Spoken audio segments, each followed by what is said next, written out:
C'est le premier objectif de Détour en région, c'est de permettre aux musiques savantes et aux compagnies de la région d'aller davantage à la rencontre des publics et de créer des passerelles entre les publics et les compagnies. La région dispose de compagnies de grande qualité au niveau des musiques savantes, des compagnies de niveau international, comme Café Zimmermann, avec qui on est ravis de collaborer sur cette première tournée. Et il est vraiment dommage qu'il n'y ait pas plus d'interaction entre les publics et les compagnies de la région. Donc le premier objectif, c'était vraiment celui-là, de permettre au public de s'approprier davantage les musiques savantes.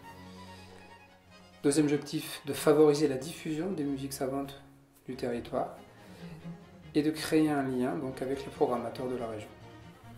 C'est ce qu'on a réussi à faire à l'occasion de cette première tournée qui a généré 9 dates de Café Zimmermann en région. L'objectif de ces rencontres était de créer une relation assez intime, régulière avec les publics afin de parvenir à un vrai travail qui permettrait d'avoir une autre image des musiques savantes considérées à tort comme trop élitistes ou trop réservées à un public connaisseur.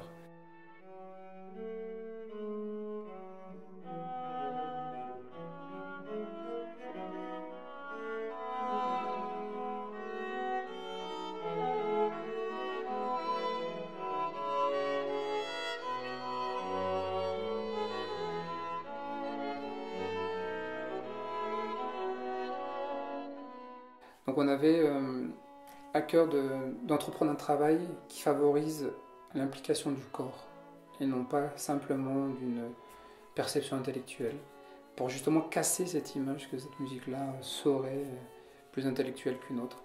Et donc le travail par le corps était censé, il l'a démontré, permettre de s'engager, un ressenti différent de la musique, et le tout complété par une approche d'un compositeur qui lui a réussi à saisir finalement le travail sur le corps pour le mettre en musique.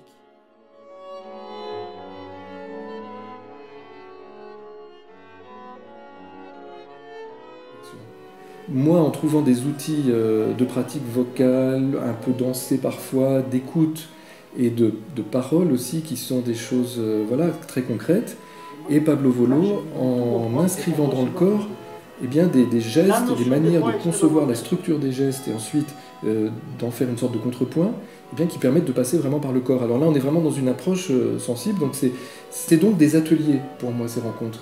Des ateliers ouverts, et on va essayer de trouver des outils pour faire pratiquer les gens sur des données fondamentales des musiques qu'il s'agit de transmettre finalement.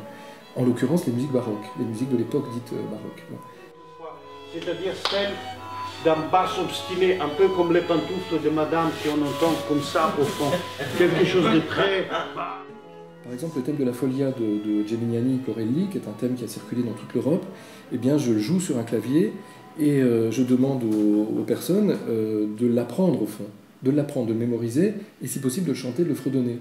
Une fois qu'on a fredonné ce thème, on est déjà à l'intérieur de la musique. On n'est plus dans l'intellectualité, la cérébralité, l'histoire. On est dans le fait de s'approprier un thème finalement populaire, relativement populaire. Il y a cette immédiateté de l'émotion. Et du coup, la traduction en gestes, qui parfois est un peu difficile parce qu'il n'y a pas l'aisance corporelle qu'il peut y avoir voilà, chez des gens plus déliés ou habitués à des exercices corporels, au sport, etc., eh bien, donne voilà, quelque chose qui, pour moi, est très émouvant. Il est dans une relative lenteur aussi. C'est très beau, la lenteur. On traverse des strates, du coup. On n'a pas une immédiateté de gens brillants et virtuoses d'emblée. Pas du tout, c'est un peu l'inverse. Donc, du coup, voilà. Et puis il y a pour nous, artistes, l'altérité de ces personnes. C'est-à-dire que comme ce n'est pas une altérité qu'on peut percer avec des codes immédiats, parce que le langage n'est pas toujours exactement ce qu'il est de façon ordinaire, enfin, etc. Donc on est d'emblée, je dirais, dans une altérité qui est celle de l'art, en fait, de l'esthétique, je dirais. Voilà, il y a quelque chose de cet ordre-là pour moi. Donc ça, c'est particulièrement émouvant.